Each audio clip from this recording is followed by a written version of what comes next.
Gostaria que você abrisse a sua Bíblia em Marcos capítulo 4, versículos 35.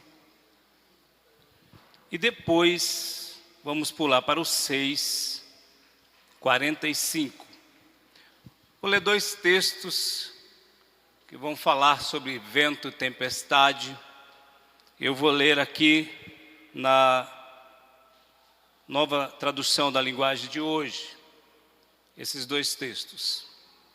Diz assim o primeiro deles: naquele dia de tardinha, Jesus disse aos discípulos: vamos para o outro lado do lago. Então eles deixaram o povo ali, subiram no barco em que Jesus estava e foram com ele. E outros barcos o acompanharam. De repente começou a soprar um vento muito forte e as ondas arrebentavam com tanta força em cima do barco que ele já estava ficando cheio de água. Jesus estava dormindo na parte de trás do barco com a cabeça numa almofada. Então os discípulos o acordaram e disseram: mestre, nós vamos morrer, o senhor não se importa? Ele se levantou e falou duro com o vento e disse ao lago: silêncio, fique quieto. O vento parou e tudo ficou calmo. Aí ele perguntou: por que vocês são assim tão medrosos? Vocês ainda não têm fé? E os discípulos, cheios de medo, diziam uns aos outros: quem é este que manda até no vento e nas ondas? O texto 2, por favor. Marcos 6,45. Diz assim: logo depois Jesus ordenou aos discípulos que subissem no barco e fossem na frente para o povoado de Betsaída, no lado leste do lago, enquanto ele mandava o povo embora. Depois de se despedir dos discípulos, Jesus subiu ao monte a fim de orar ali. Quando chegou a noite, o barco já estava no meio do lago. Jesus estava em terra sozinho. E aqui eu enxertei um trecho de João capítulo 6, que dá um detalhe. De repente, 6,18, de repente um vento forte começou a soprar e a levantar as ondas. Voltamos para Marcos 6,48. E ele viu que os discípulos estavam remando com dificuldade, porque o vento soprava contra eles. João 6,19. Os discípulos já tinham remado uns 5 ou 6 quilômetros, já de madrugada, entre as 3 e 6 horas, e Jesus foi até lá andando sobre as águas. Ia passar diante deles.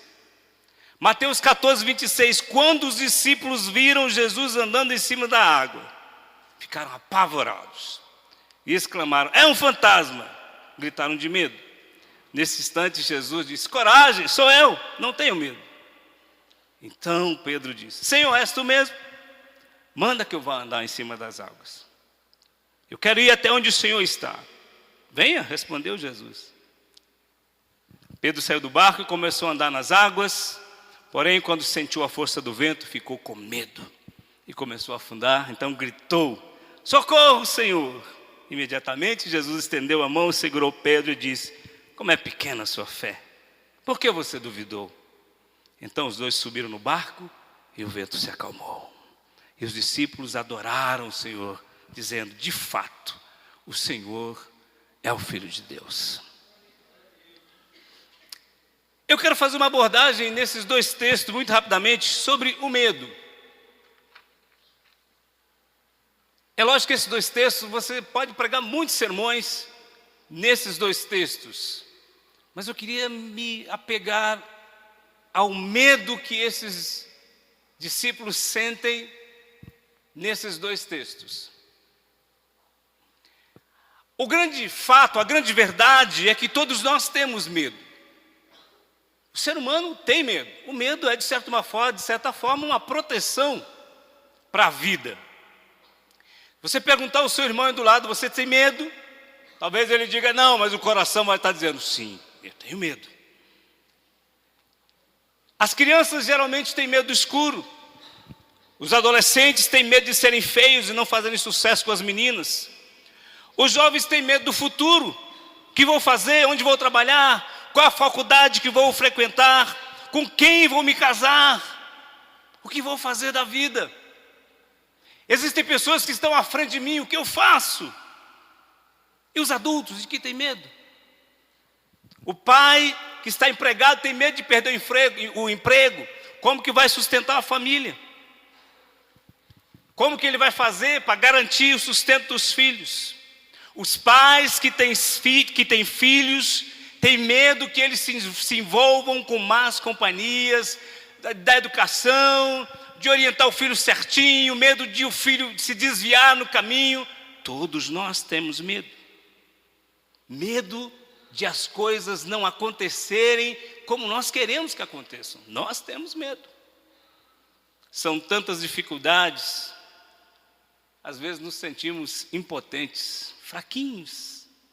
E olhamos para nós mesmos e dizemos: e agora? O que vai ser daqui para diante? Insegurança, incerteza. E por mais que você se intitule capaz, competente, audacioso, aquele que arrebenta, haverá sempre um momento que você sentirá medo. A palavra fobia vem do grego phobos. Era uma divindade mitológica capaz de causar medo aos homens. Segundo a história, os soldados colocavam no escudo, soldados gregos, a estampa dessa imagem, a fim de assustar os adversários. Os americanos até criaram o ABC da fobia. Cerca de 500 medos. Alguns aqui só para a gente pegar alguns deles. Aracnofobia, medo de aranha. Claustrofobia, conhecido medo dos espaços. Quadros indefinidos como androfobia, medo de homem. Decidofobia, medo de tomar decisões. Gamofobia, medo de casamento. Eclesiofobia, medo da igreja. Afania, medo de perder a capacidade sexual. E aí vai. E aqui é interessante que ele incluiu o medo da igreja, porque tem gente que tem medo de se aproximar, medo de se comprometer, medo de se batizar, medo de se envolver. São medos que estão sempre nos acompanhando. Mas a despeito disso tudo, de todos os medos, de todas as dificuldades, de qualquer insegurança que possamos sentir, há um porto seguro.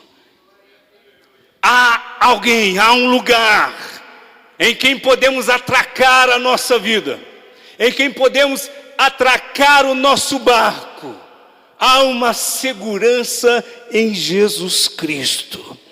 E eu quero trazer aos irmãos essa noite, que nós possamos ver esta possibilidade, a possibilidade de nos segurarmos em Cristo.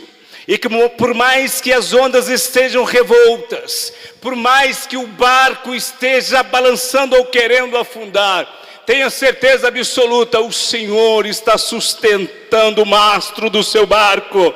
E ele não vai afundar, porque o Senhor garante a vitória na sua vida. Bendito seja o nome de Jesus. Notem, com Cristo, ou com a presença de Cristo, mas sem conhecê-lo, o homem não pode se sentir seguro. Vejamos o primeiro texto. Naquele dia de tardinha, Jesus disse aos discípulos: vamos para o outro lago. Estavam cumprindo uma ordem de Jesus. Saíram, entraram no barco e estavam caminhando. De repente forma-se uma grande tempestade, comum naquela região, comum naquele lago.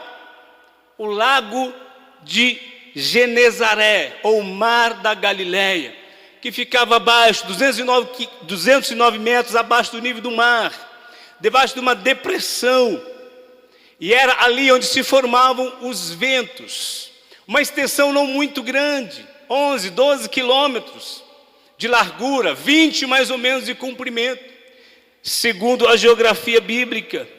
E era ali, aqueles homens conheciam aquele lugar, conheciam aquele mar. Cidades estavam ali pertinhas, Cafarnaum, Betsaida, Genezaré. Estava ali a cidade formada por Tiberíades também, onde Jesus, no tempo da infância de Jesus, tudo ali era muito conhecido daqueles homens. E Jesus entra no barco com aqueles pescadores experientes. Mas quando a tempestade se levanta, vem o grande medo de suas vidas. O medo de morrer. Eu estive lendo um pouco a respeito do medo. Não vou entrar em detalhes porque eu não sou psicólogo. Mas, segundo alguns psicólogos, a origem maior do medo é exatamente o medo da morte. Pode ser um medinho de nada, que leva a consequência de uma coisa, de outra, e por fim, a morte. Se ele não sabe fazer um discurso, ele tem medo de não agradar, e de não agradar entrar em depressão, e de entrar em depressão e definhando, e por fim acabar morrendo. Então, segundo eles, a origem do medo está exatamente na origem da morte. A origem ou o medo de morrer. E os pescadores experientes estão agora com o barco sendo açoitado e com muito medo. Homens acostumados ao mar. Não sou eu que não anda de barco. Andei uma vez na vida, não tenho. Poderia estar lá morrendo de medo, mas eles não. Mas eles sentem medo. O que eu quero que você visualize essa noite aqui é que nós podemos nos colocar no lugar desses discípulos, desses pescadores. E as nossas experiências no momento de dificuldade não hão de nos sustentar, se não nos apegarmos ao Senhor. Eles estão ali, lutando contra a água que entra no barco. Eu gostaria que você se imaginasse agora um dos discípulos. Nós estamos lá no barco. A água está entrando no barco. Já assistiu esses filmes onde o barco está virando e a água está entrando e a gente está tentando tirar a água? E é interessante, em alguns filmes, que às vezes acontece de o barco estar numa situação tão complicada, mas tem gente tranquila ainda. Lembram-se do Titanic, daquele pessoal tocando na hora que o barco estava afundando? O barco estava afundando, eles já tinham perdido toda a esperança. Estavam tocando e o barco afundando. Não é o caso aqui. Jesus estava dormindo no barco. O que é mais impressionante que eu vejo nesse texto é que os pescadores estavam tão desestabilizados que não se davam conta de que o barco não iria afundar, porque Jesus estava lá.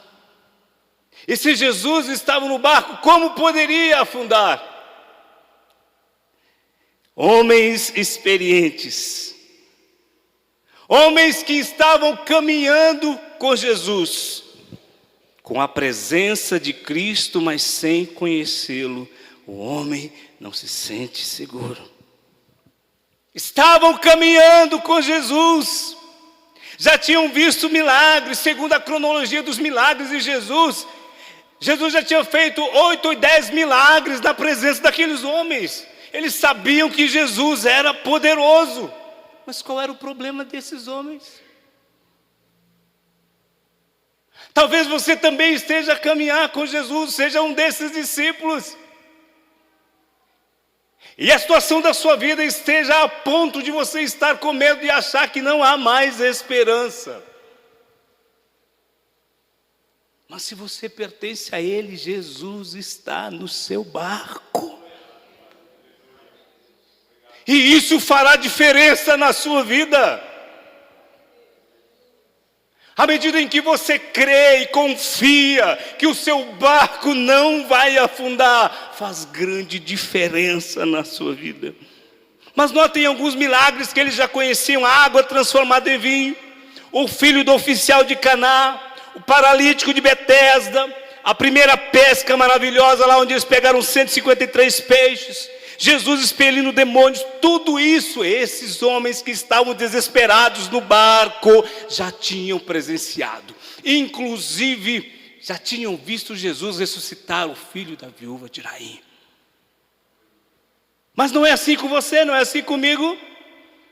Jesus faz um milagre antes. Jesus te abençoou, te salvou, mudou a tua vida, mudou a tua casa, mudou os seus filhos. Todo mundo vê para você, houve uma mudança, mas de repente você quer buscar algo e aquilo não acontece. E agora você acredita que não vai acontecer, que as coisas não vão mudar, porque Jesus não faz. Mas Jesus já fez, acredite no que Ele fez.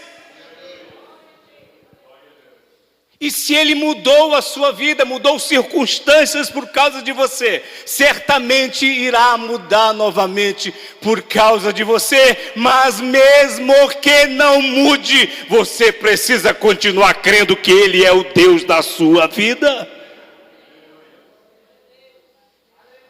Com medo de morrer. Não sabemos o que aconteceu a esses homens. Com medo de morrer. Senhor, socorre-nos. Jesus levanta-se bravo, repreende o mar, quieta-te. E qual a pergunta? Por que vocês não têm fé? Por que você não tem fé? Não sabe que eu estou aqui no barco?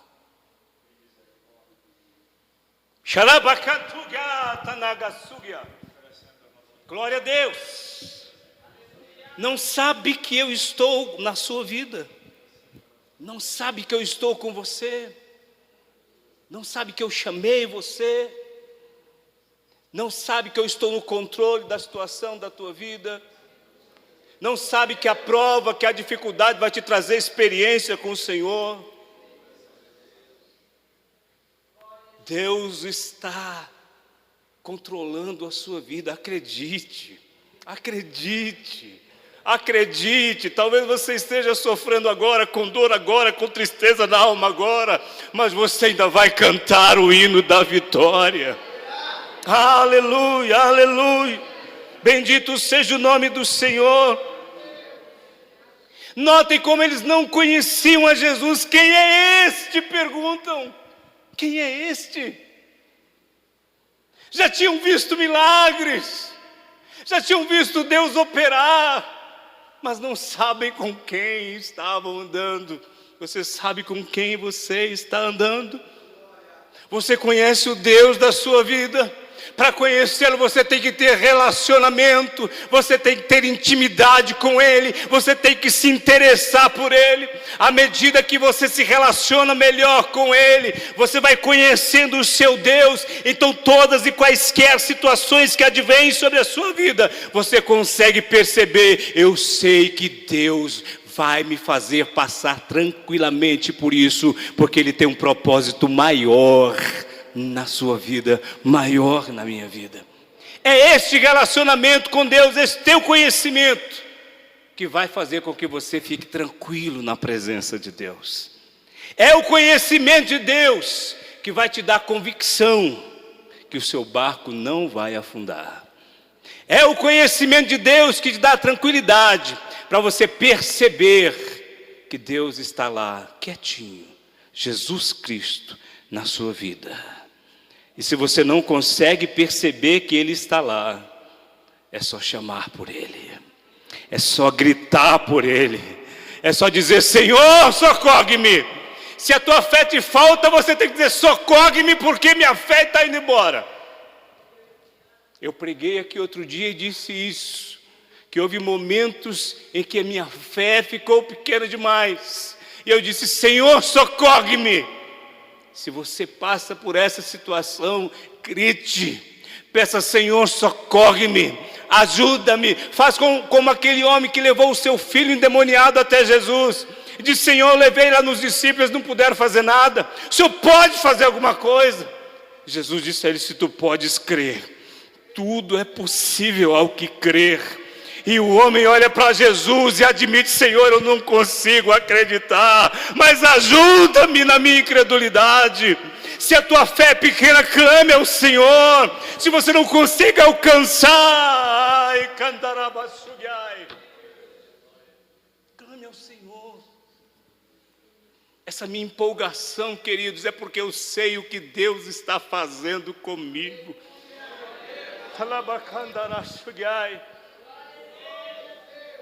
É porque Deus é bom. É porque Deus te prova, mas Ele te abençoa, Ele faz você entender. Ele vai chegar na sua vida. Caminhemos um pouco mais, notem item 2.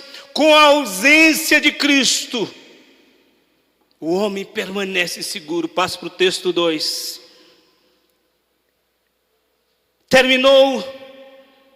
Jesus terminou de fazer um grande milagre. Texto 2. O que ocorre? Alimenta uma multidão. 5.000 pessoas. E aí Jesus fala para os discípulos: agora vocês vão atravessar. Os outros textos omitem isso, mas João revela que como ele deu pão para a multidão, eles queriam fazer o rei. Aí ele foi orar, correu. Opa, meu reino não é desse mundo. Ele subiu para orar.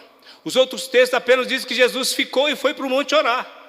Mandou os discípulos novamente para o lago: atravessem na frente. E eles foram. O que eu quero que você compreenda aqui a respeito dos nossos medos é que quando nós estamos aqui, oh aleluia, é muito bom, é glória a Deus, é aleluia, você se sente bem, o irmão ora por mim. Mas quando você está na luta lá sozinho, querido, você precisa ter experiência com Deus. É isso que vai te sustentar. É quando você está sozinho, não está aqui, você não está vendo o milagre, mas você tem certeza que tem um Deus pessoal, que tem um Senhor que anda com você, que você pode clamá-lo e Ele vai te atender. Notem o que diz o texto. Jesus os mandou à frente. Ficou lá. E mais uma vez quero que você entre comigo nesse texto. Somos os discípulos. Nós estamos lá no barco, remando o barco. E o capítulo 6 de João novamente vai nos dizer, 6,18: de repente um vento forte começou a soprar e levantar as ondas. E nós estamos remando e esperando Jesus, e Jesus não chega. Estamos remando o barco da nossa vida, com luta, com dificuldade, com problema, e Jesus não chega. Estamos nos sentindo sozinhos? Estamos nos sentindo abandonados? O que fazer? A noite é interminável quando você está numa luta.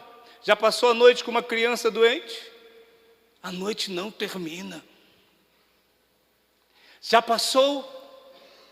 É dificuldade em cima de dificuldade, ventos, tribulação, e nós estamos remando. Eles já haviam remado mais da metade do lago, 5 ou 6 quilômetros.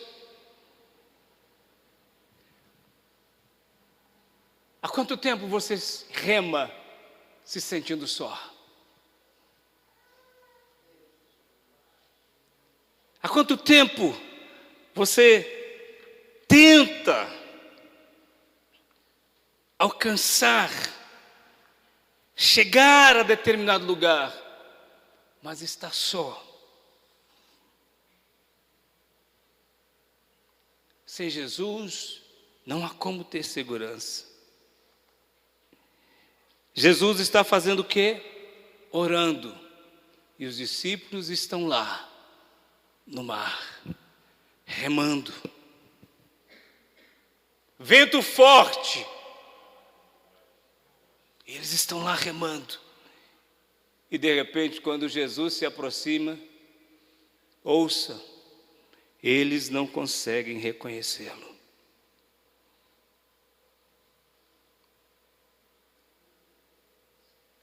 Será que isso acontece?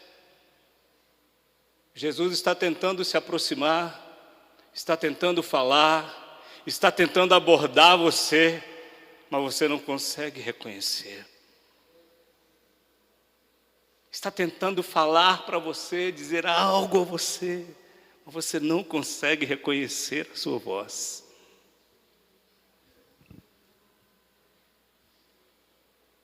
É um fantasma, gritaram, assustaram-se com Jesus. Jesus disse: calma, sou eu, coragem, para que esse medo? Sou eu. Queridos, ouçam. Pedro reconheceu a voz e disse: é o Senhor, então manda-o ir. Sou eu, você, agora discípulos no barco. Vem, Enoque, vem cá, sou eu mesmo. Então ele pisa sobre o mar. Ouçam, continua a ventar. O vento continua forte, mas Pedro está com o olhar fixo em Jesus. Pedro só olha para Jesus e avança, e caminha, e vai caminhando na direção de Jesus. Mas de repente, o que nos diz o texto? Pedro começou a sentir o mar que está forte, o vento que está forte, e ele volta a ter medo. Volta a ter medo. E grita: Senhor, socorre-me, estou afundando. Deus é misericordioso, não vai deixar você afundar. Por mais que você tenha medo, por mais que eu tenha medo, por mais que eu comece a caminhar olhando para Ele, e de repente o vento assopra e eu começo a me afastar, basta eu clamar o nome do Senhor. Ele vai me socorrer.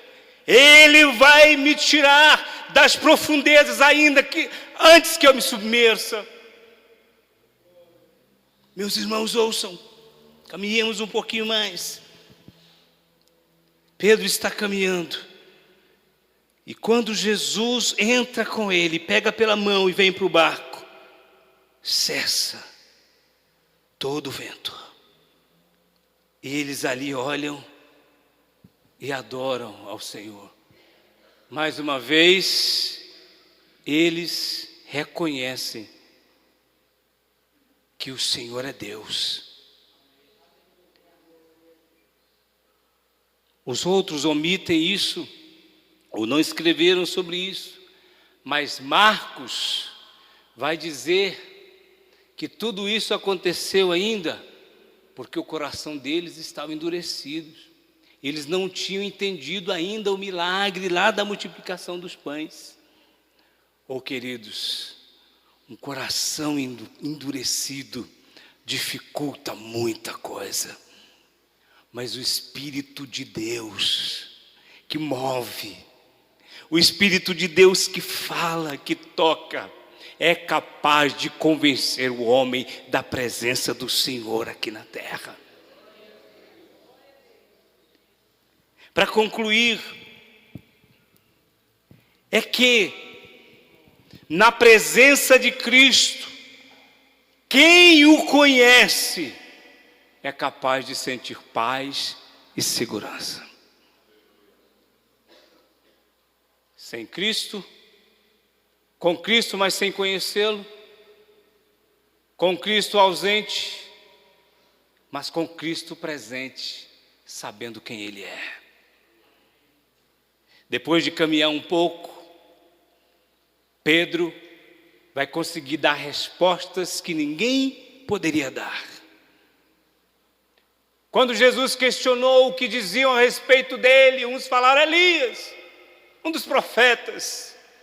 Mas Pedro disse: tu és o Cristo, o Filho do Deus vivo. Por quê? Porque ele foi revelado.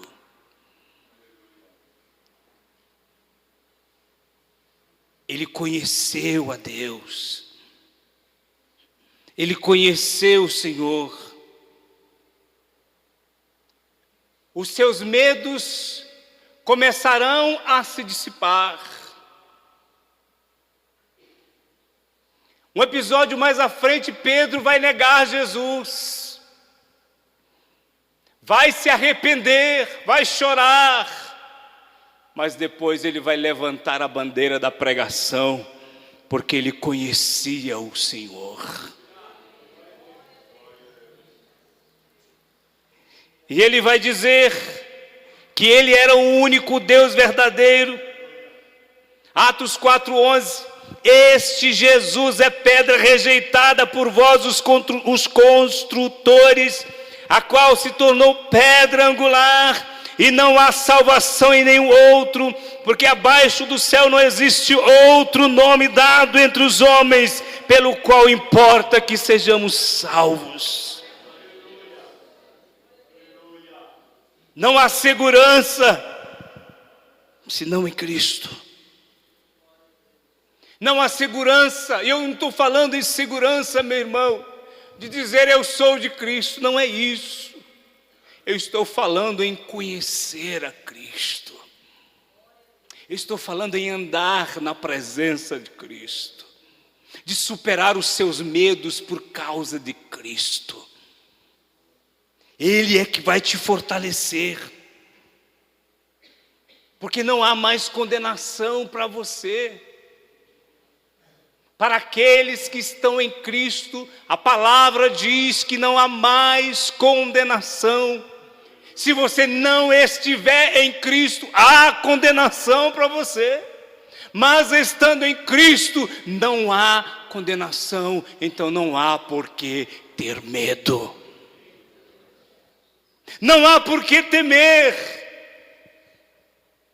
Se o coração está oscilante, vacilante, olha o que Paulo diz: não estejais inquietos por coisa alguma.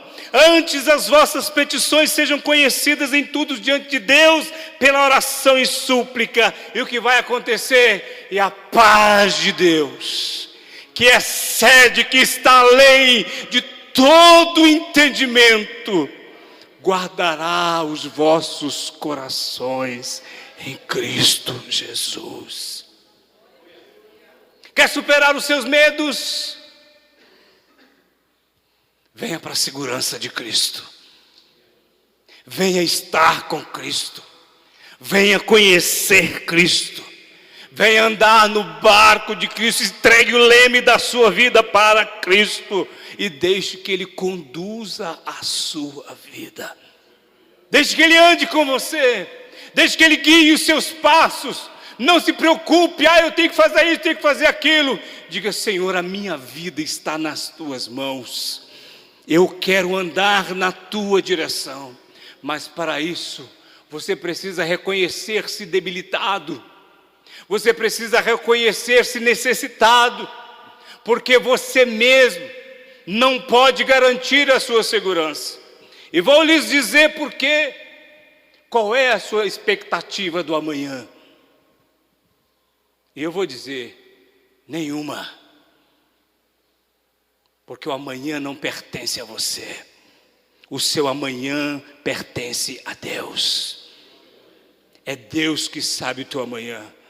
Então coloque a tua vida sob a segurança dEle.